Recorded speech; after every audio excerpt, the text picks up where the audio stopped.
Listen. Men do not suffer because the world is harsh. They suffer because they have not yet learned where to place responsibility for what happens to them. That is why they grow restless. That is why they complain. That is why they are always looking for someone to blame. Wisdom does not arrive all at once.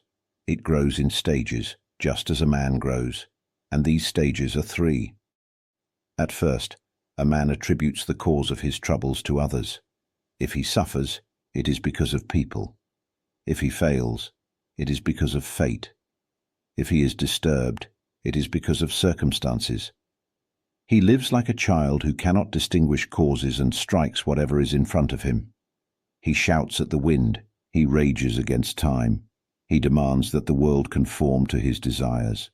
At this stage, a man is not yet unjust. He is simply immature.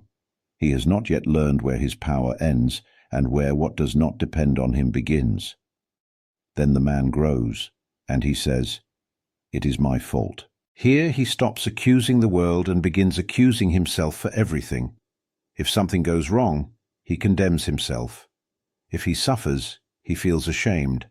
If he fails, he judges himself unworthy. He believes that everything should be under his control. Here the burden begins. Here useless guilt is born. Here a man breaks himself trying to govern what does not obey him. This is progress, because he no longer blames others. But it is not yet freedom. He has only moved the chain from the world to his own neck. The third stage is the most difficult. Here a man stops looking for culprits and begins looking for criteria. He no longer assigns responsibility to others, nor to himself. He places it where it truly belongs, in judgment. At last he understands this. Events happen. The body is affected. Reputation changes. Fortune comes and goes.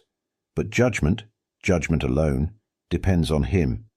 Not what happens, but how he interprets it. Not the impact, but the assent he gives.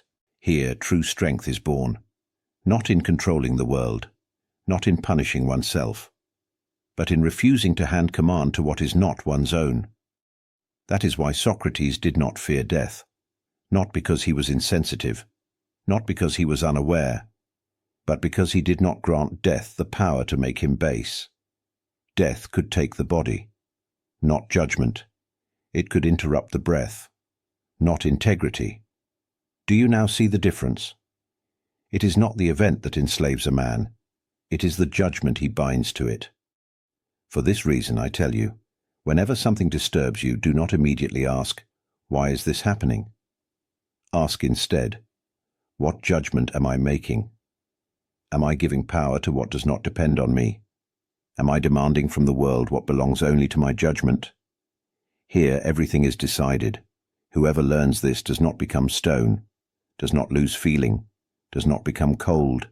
He becomes free, because he feels the blow, but does not surrender command.